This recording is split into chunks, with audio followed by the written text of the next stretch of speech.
Munyemerere duhere kuri aya makuru avuga ko igihugu cya Ukraine aricyo cyaba ari umuterankunga mukuru wa M23. Guverinoma y'Uburusiya ikaba yashinjije Ukraine kuba itera inkunga umutwe wa M23 ukorera mu burasirazuba bwa Repubulika Demokarasi ya Kongo. Guverinoma ya Ukraine yasubije iy'Uburusiya bwayishinjije kuba iri mu bihugu biha ubufasha umutwe wa M23 ugenzura ibice byinshi byo muri Kivu y'Amajyepfo, Kivu y'Amajyaruguru, aho bari mu burasirazuba bwa Repubulika Demokarasi ya Kongo.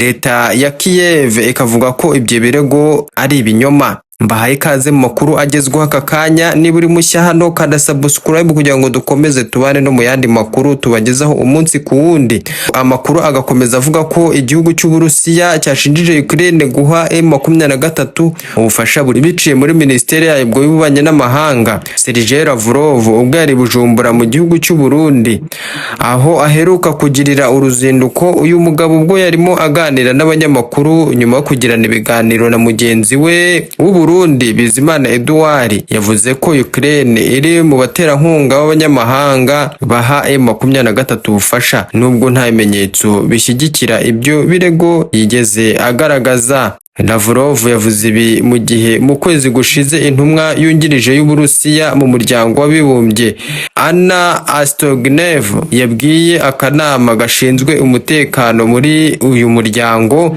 ko igihugu cye gihangayikishijwe n'amakuru avuga ko mu burasirazuba bwa Kongo hari abacancuro b'abanyamahanga, bamwe muri bo bafite uburambe mu ntambara yo muri Ukraine, bifashishwa nk'abatoza n'abakoresha za drone.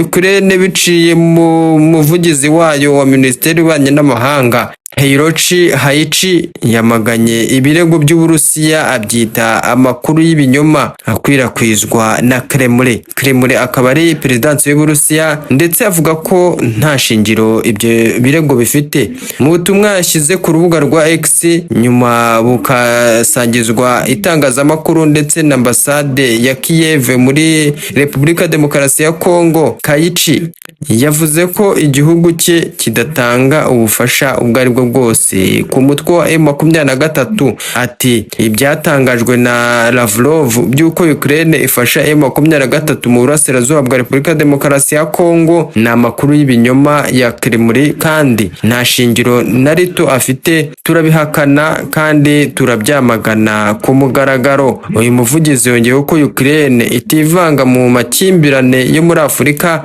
ahubwo ashinja Uburusiya kuba ari bwo bukomeje kugira uruhare mu guteza umutekano muke ku mugabane wa Afurika. Ati Ukraine ntiyivanga mu makimbirane yo muri Afurika, ahubwo Uburusiya nibwo bukomeje guha intwaro imitwe inyuranye yo muri Afurika binyuranyije n'ibihano mpuzamahanga, bugateza umutekano muke ndetse bukanashaka abaturage bo mu bihugu bya Afurika ngo bajye kurwana mu ntambara yabwo muri Ukraine. Kuba Moscow ishinja abandi ibyo nayo ikora si ibintu bishya. Kiev ivuga kandi ko ibyo birego biri mu mugambi mugari wa Moscow wo kuyobya uburari mu bikorwa byayo no kudobya ibiganiro by'amahoro biri gukorwa mu karere k'ibiyaga bigari.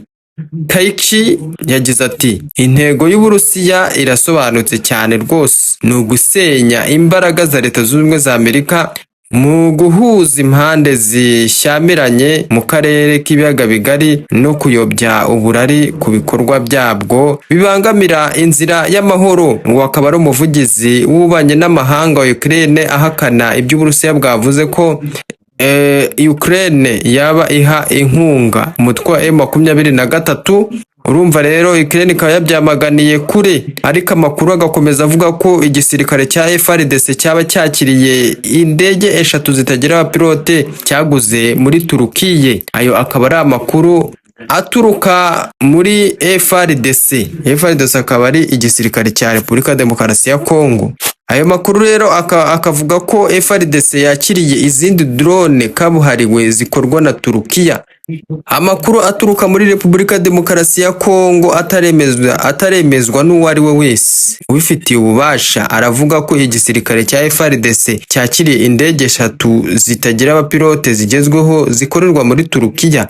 Izi ndege zitagira abaderevu cyangwa abapilote zo mu bwoko bwa Bayraktar zishobora kwikorera ibisasu byinshi birimo misile zo mu bwoko bwa cruise missile n'ibisasu bikoreshwa n'ikoranabuhanga rya AI mu bikorwa byo kugaba ibitero ku butaka nta kosa. Ni ukuvuga ngo izi misile zo mu bwoko bwa cruise ubusanzwe aho bazirashe niho zijya. Izi misile ntago zaziyoba, igipimo bazirasheho niho zijya, kuko izi misile zizwiho kuba zikoresha na AI, ntago ishobora kuyoba rero. Niyo mpamvu hano batubwira bati nta kosa iyi misile igikora, ntigiyoba.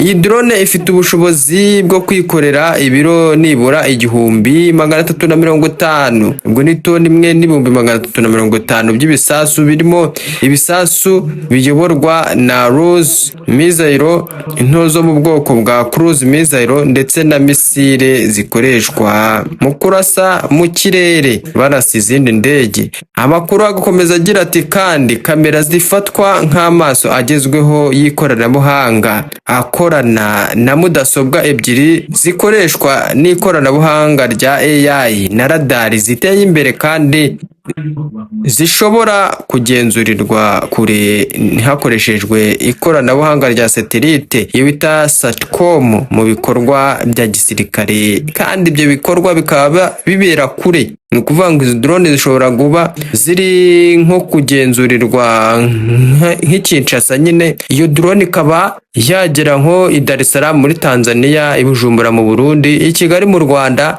iri kugenzurirwa kure. Ntabwo zari za drone bakoresha na telekomande. Urumva Kongo rero ikaba ifite gahunda yo kudahagarika intambara. Muri make muri bo ibintu byo guhagarika intambara kwa Tshisekedi nta bihari. We gahunda ye ni ukugura intwaro, kurasa, ibindi bikazaza nyuma. Wanyarukira rero muri comment ukatubwira uko ubyumva. Ese intambara yo muri Kongo, intambara mu burasirazuba bwa Kongo, hari igihe kizagera ikarangira burundu abantu bakumva nta mbunda zigisakuza? Nyarukira muri comment utubwire, kandi niba uri mushya hano udukandira aho handitse subscribe kugira ngo dukomeze twibane no mu yandi makuru. Murakoze cyane.